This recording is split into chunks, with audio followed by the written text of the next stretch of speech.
क्या आप जानते हैं कि इस धरती के ऊपर सिर्फ इंसान ही नहीं बल्कि स्वर्ग दूत भी रहते हैं? क्या आप जानते हैं कि हम स्वर्ग दूतों को काम पर कैसे लगा सकते हैं? परमेश्वर की ओर से हर एक विश्वासी को एक स्वर्गदूत दिया जाता है जो उस विश्वासी की सुरक्षा और उसकी सहायता करता है। बाइबल में हम स्वर्ग दूतों को खतरनाक काम करता देखते हैं। कभी वे परमेश्वर के लोगों को उनके दुश्मनों से बचाते थे, कभी वे परमेश्वर के संदेश को लोगों के पास लेकर आते थे। जब जब किसी के जीवन में या फिर किसी देश, नगर या मोहल्ले में कभी कोई चेंज यानी बदलाव आने वाला होता है, तब तब हम स्वर्ग दूतों को लोगों के जीवन में काम करता देखते हैं। जब भी आपके जीवन में कोई नया मोड़ या नई ब्लेसिंग आने वाली होती है, तो स्वर्ग दूत ही उस ब्लेसिंग को, उस आशीष को आपके जीवन में लेकर आते हैं। कुछ भी लाइफ में ऑटोमेटिकली या कोइंसिडेंस के साथ नहीं होता, चाहे वो किसी जॉब या बिजनेस की आशीष हो, चाहे बेबी ब्लेसिंग हो, स्वर्ग दूत ही उन ब्लेसिंग्स को आपके जीवन में लेकर आते हैं। पर अब सवाल ये है कि स्वर्ग दूतों को भेजता कौन है? कौन स्वर्ग दूतों को काम पर लगाता है? क्या हम स्वर्ग दूतों को काम पर लगा सकते हैं? भजन संहिता अध्याय 34 उसकी 7 आयत में लिखा, यहोवा के डरवैयों के चारों ओर उसका दूत छावनी किए हुए उनको बचाता है। इसका मतलब है कि अगर आप परमेश्वर के डर में जीते हैं तो परमेश्वर के स्वर्ग दूत आपको हमेशा घेरे रहते हैं। यहोवा का डर मानने का मतलब ये नहीं कि यहोवा परमेश्वर से डर के मारे कांपना। परमेश्वर के डर का मतलब है कि परमेश्वर के वचन की इज्जत करना, परमेश्वर के वचनों के अनुसार अपने जीवन को व्यतीत करना। बाइबल बताती है कि जब इजराइलियों पर अशूरियों के राजा ने हमला करने की सोची थी, तो परमेश्वर के एक स्वर्गदूत ने 1,85,000 अशूरियों को एक ही रात में मार गिराया था। बाइबल में प्रकाशित वाक्य अध्याय 20 उसकी 2 आयत में लिखा है कि आने वाले समय में भी एक ही स्वर्गदूत होगा जो शैतान को पकड़ेगा और जंजीर के साथ बांधकर कैद कर देगा। पर क्या एक विश्वासी के लिए परमेश्वर ने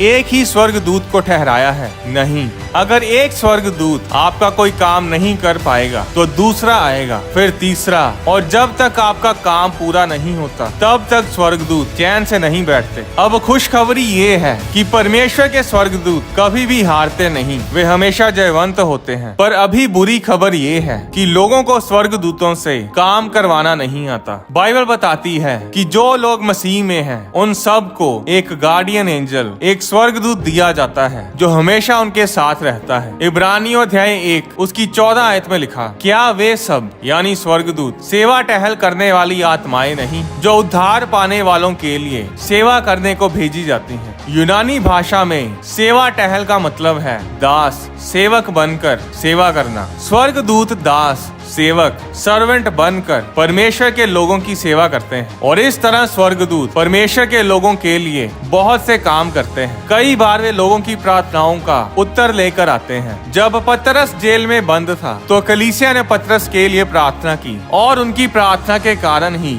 स्वर्गदूत ने पतरस को जेल में से छुड़ाया। इसके बारे में आप प्रेरितों के काम अध्याय 12 में पढ़ सकते हैं। दानियल की पुस्तक में हम देखते हैं कि स्वर्गदूत दानियल को बड़े साफ शब्दों में बताता है कि वो स्वर्गदूत दानियल की फास्टिंग और उसकी प्रार्थना के कारण ही उसके पास आया है। दानियल अध्याय 10 उसकी 12 आयत में लिखा, फिर स्वर्गदूत ने मुझसे कहा, हे दानियल मत डर, क्योंकि पहले ही दिन को जब तूने समझने बूझने के लिए मन लगाया और अपने परमेश्वर के सामने अपने को दीन किया, उसी दिन तेरे वचन सुने गए और मैं तेरे वचनों के कारण आ गया।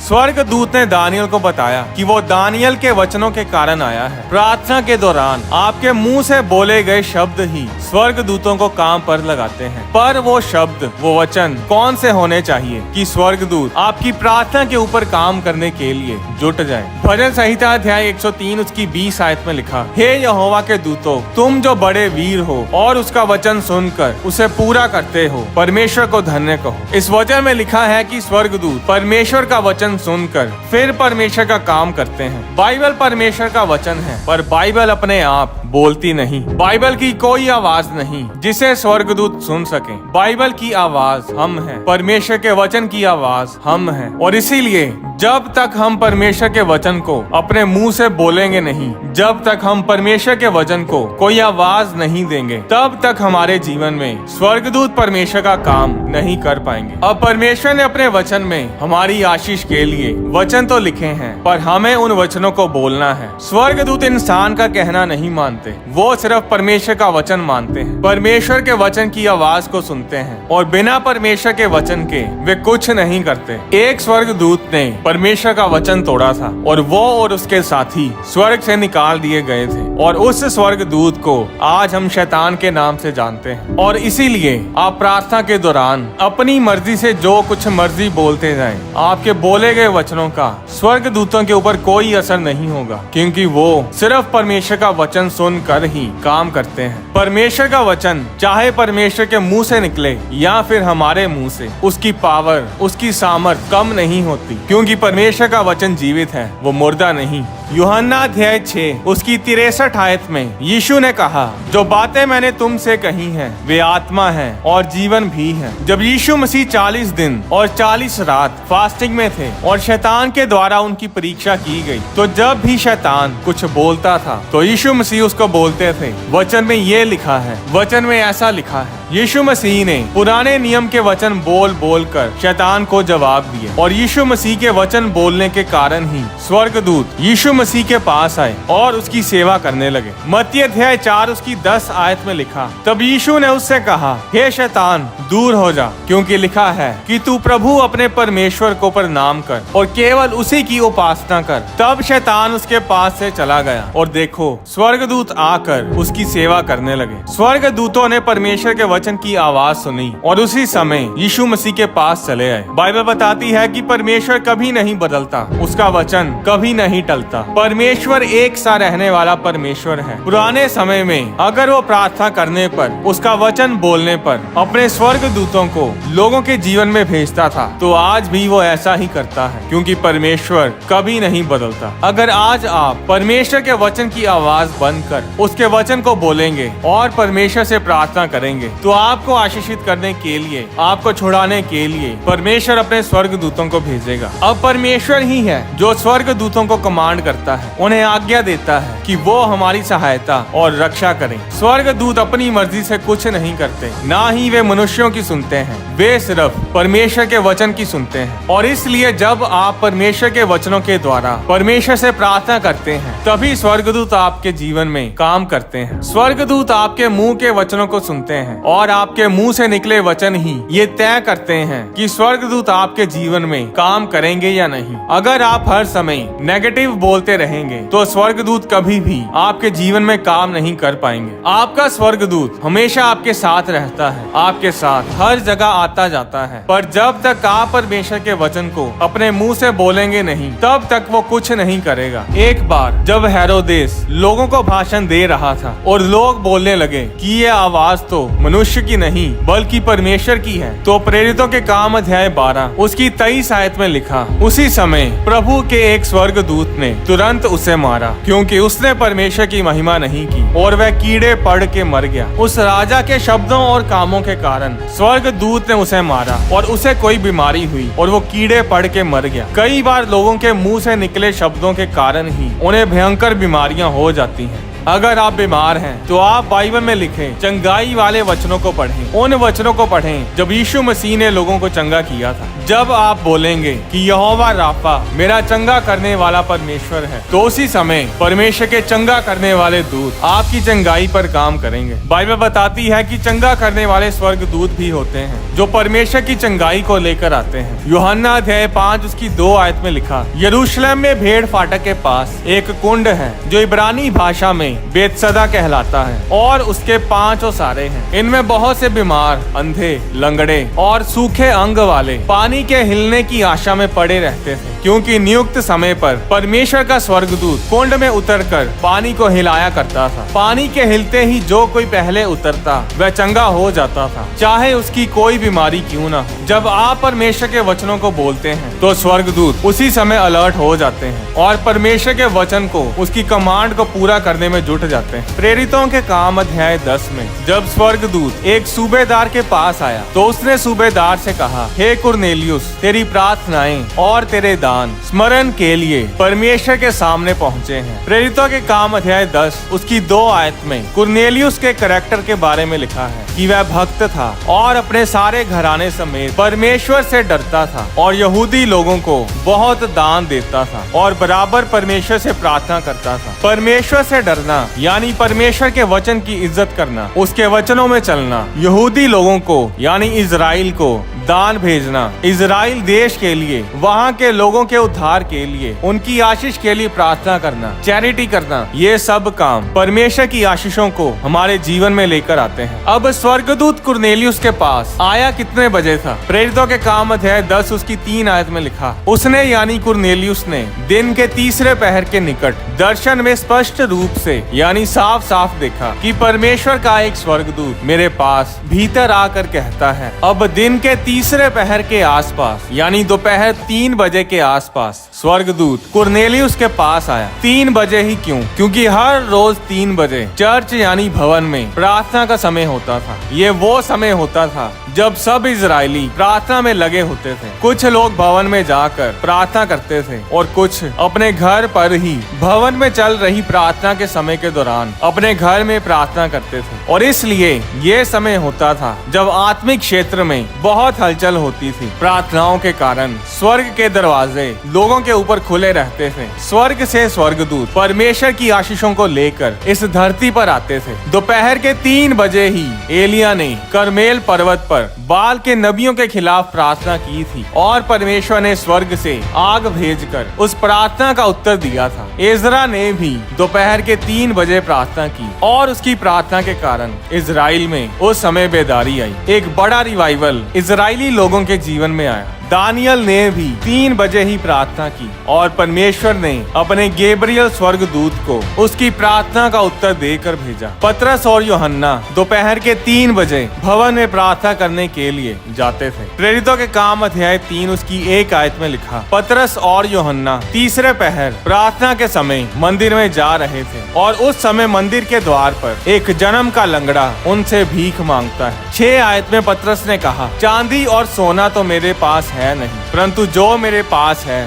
वह तुझे देता हूँ। यीशु मसीह नासरी के नाम से चल फिर। और उसी समय वह जन्म का लंगड़ा चलने फिरने लगा। एक समय है जब आप अपनी प्रार्थनाओं के उत्तर को जल्दी ग्रहण करते हैं। आत्मिक जीवन में भी रूल्स एंड रेगुलेशंस होते हैं और जब आप उन रूल्स को फॉलो करते हैं तभी आप ज्यादा इफेक्टिव और ब्लेस्ड होते हैं। कुछ लोग बोलते हैं कि ऐसा कुछ नहीं होता, हम जब मर्जी प्रार्थना कर सकते हैं। जी हाँ, हम प्रार्थना तो कभी भी कर सकते हैं, पर फिर भी कुछ ऐसे समय भी होते हैं जब हमारी प्रार्थनाओं का उत्तर हमें जल्दी मिलता है। यीशु मसीह भी एक खास समय पर ही प्रार्थना करते थे। इसके बारे में मैंने एक वीडियो में बताया है जिसका नाम है कि परमेश्वर इस धरती पर किस समय आता है। लोग कहते हैं कि परमेश्वर हम सबसे एक जैसा प्रेम करता है, पर परमेश्वर सबसे एक जैसा प्रेम नहीं करता। बाइबल बताती है कि यीशु मसीह ने 12 चेलों को चुना था, पर उन 12 चेलों में से सिर्फ 3 चेलों को यानी पतरस, याकूब और यूहन्ना को ही यीशु मसीह हमेशा अपने साथ रखते थे। और फिर इन 3 चेलों में भी